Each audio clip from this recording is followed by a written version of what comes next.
Bismillahirrahmanirrahim. Assalamualaikum warahmatullahi wabarakatuh. Selamat pagi anak-anak, bagaimana kabarnya? Semoga anak-anak di rumah dalam kondisi yang sehat walafiat tanpa kurang suatu apapun. Pagi ini, persiapkan diri anak-anak, persiapkan juga alat tulisnya. Dan sebelum kita mulai pelajaran tarikh pada pagi ini, mari kita mulai dengan membaca basmalah terlebih dahulu. Bismillahirrahmanirrahim. Anak-anak kelas 9 yang semoga selalu dirahmati oleh Allah. Pada kesempatan sebelumnya, kita sudah belajar bersama tentang bukti-bukti sejarah masuknya Islam di Indonesia.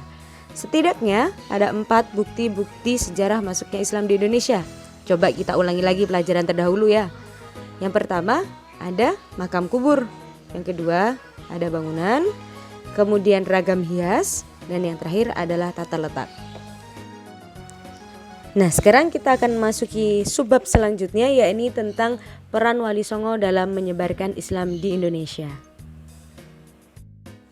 Tentunya kita sudah tidak asing lagi ya dengan kata Wali Songo.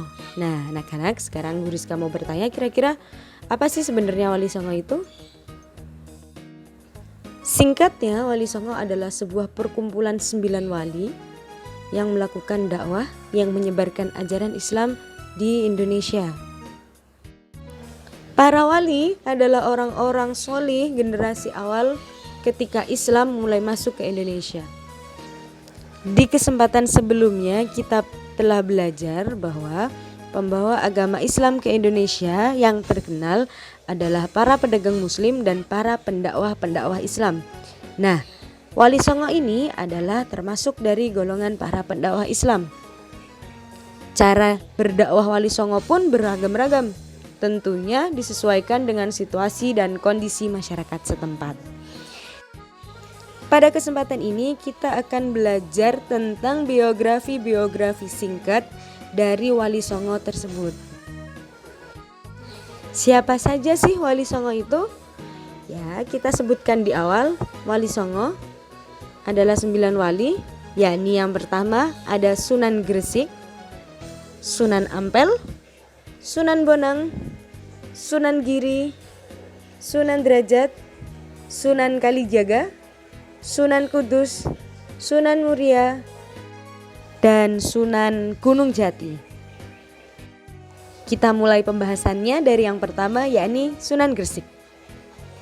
Sunan Gresik memiliki nama asli yakni Maulana Malik Ibrahim, atau nama lainnya yakni Maulana Malik Maghribi. Sunan Gresik memiliki silsilah keturunan dari negeri Arab, yakni dari Zainal Abidin bin Hasan bin Ali bin Abi Thalib, yang mana kita ketahui Hasan bin Ali bin Abi Thalib adalah cucu dari Rasulullah SAW. Sunan Gresik mendapatkan sebutan Gresik karena lokasi dakwahnya berada di daerah Gresik, Jawa Timur. Beliau wafat pada tahun 882 Hijriah atau tahun 1419 Masehi. Dahulu kala Sunan Gresik berjuang mengislamkan Rajapahit yang bernama Hayam Wuruk, meskipun usaha tersebut tidak berhasil. Cara dakwah yang digunakan oleh Sunan Gresik yakni beliau mendirikan masjid dan pondok pesantren, yang mana masjid dan pondok pesantren tersebut digunakan sebagai pusat pendidikan calon pendakwah yang ada di daerah Gresik. Sehingga lokasi dakwahnya pun meluas di beberapa wilayah lain di Indonesia. Kemudian setelah Sunan Gresik, yang kedua adalah Sunan Ampel. Sunan Ampel juga dikenal dengan nama Raden Rahmat. Ayahnya berasal dari negeri Arab, sedangkan ibunya berasal dari negara Kamboja. Beliau lahir di Aceh tahun 1401 Masehi. Raden Rahmat mendapat sebutan Sunan Ampel karena lokasi pemakaman beliau berada di daerah Ampel, Surabaya. Beliau wafat pada tahun 1481 Masehi. Cara dakwah yang digunakan Sunan Ampel yakni beliau membangun pusat-pusat dakwah dan kajian Islam. Beliau pun sangat berjasa dalam mengislamkan Arya Damar, yakni seorang patih Mangkubumi di Kerajaan Majapahit. Yang ketiga adalah Sunan Bonang. Sunan Bonang dikenal dengan nama lain yakni Makdum Ibrahim. Beliau lahir pada tahun 1465 Masehi. Sunan Bonang ini adalah putra dari Sunan Ampel. Pada usianya yang masih muda, Sunan Bonang berguru kepada ayahnya. Dan beliau juga pernah belajar ke daerah Samudra Pasai, Aceh dan Sumatera Selatan. Sunan Bonang meninggal pada tahun 1515 Masehi dan dimakamkan di daerah Tuban, Jawa Timur. Cara Sunan Bonang mendakwahkan ajaran Islam tidak berbeda jauh dengan cara yang digunakan oleh ayahnya Sunan Ampel ketika menyebarkan ajaran Islam, yakni dengan mendirikan pondok pesantren dan digunakan sebagai pusat pengajaran dan mencetak kader-kader pendakwah Islam. Sunan Bonang ini juga berjasa dalam mengislamkan raja kerajaan Demak yang bernama Raden Fatah. Yang keempat yakni Sunan Giri. Sunan Giri dikenal dengan nama Raden Paku atau Maulana Ainul Yakin. Beliau dilahirkan di daerah Gresik. Ayahnya bernama Maulana Esa. Beliau mendapat sebutan Giri karena tempat tinggal beliau berada di daerah Giri, Gresik, Jawa Timur. Sunan Giri ini pernah belajar ke beberapa daerah seperti Malaka, Makkah, dan Iran. Cara dakwah yang beliau gunakan tidak berbeda jauh dengan cara-cara sunan-sunan sebelumnya, yakni dengan mendirikan masjid dan pondok pesantren. Yang kelima adalah Sunan Derajat. Nama lain dari Sunan Derajat adalah Raden Saifuddin. Kalau anak-anak tahu, Sunan Derajat ini adalah adik dari Sunan Bonang. Ya, nama ayahnya adalah Sunan Ampel. Lokasi dakwahnya pun berada di daerah Sedayu, Gresik, Jawa Timur. Berbeda dengan Wali Songo sebelumnya, Sunan Derajat mempunyai cara dakwah yang unik, yakni beliau menciptakan gending pangkur. Gending pangkur ini adalah nyanyian atau tembang Jawa yang diiringi dengan irama-irama dalam sebuah nyanyian. Nah, di dalam nyanyian tersebut, beliau menyisipkan nilai-nilai dakwah Islam dalam syairnya. Selanjutnya, yang nomor 6 yakni Sunan Kalijaga. Nama lain Sunan Kalijaga adalah Raden Mas Sahid, putra dari Bupati Tuban yang bernama Tumenggung Suhur Wilatika, dan beliau dilahirkan di daerah Cirebon. Makam Sunan Kalijaga terletak di Desa Kadilangu, Demak, Jawa Tengah. Sunan Kalijaga menggunakan cara yang lain, yakni dengan kesenian sebagai bentuk cara dakwah yang beliau lakukan selama beliau berjuang.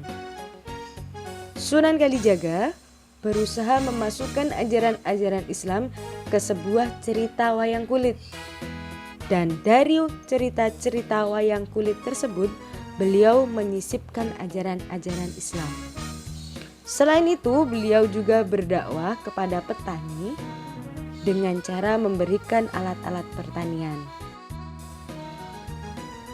Yang ketujuh yaitu Sunan Kudus yang mempunyai nama asli Ja'far Shadiq Asmad Khan. Beliau lahir pada tanggal 9 September 1400 Masehi atau 808 Hijriah. Beliau adalah seorang putra penghulu di Kerajaan Demak. Nama ayahnya adalah Sunan Ngundung. Sunan Ngundung adalah putra sultan di Palestina yang bernama Sayyid Fadl Ali Murtado. Makam Sunan Kudus terletak di daerah Kudus, Jawa Tengah. Sunan Kudus berdakwah dengan cara seperti budaya membuat gending Mas Kumambang dan mijil.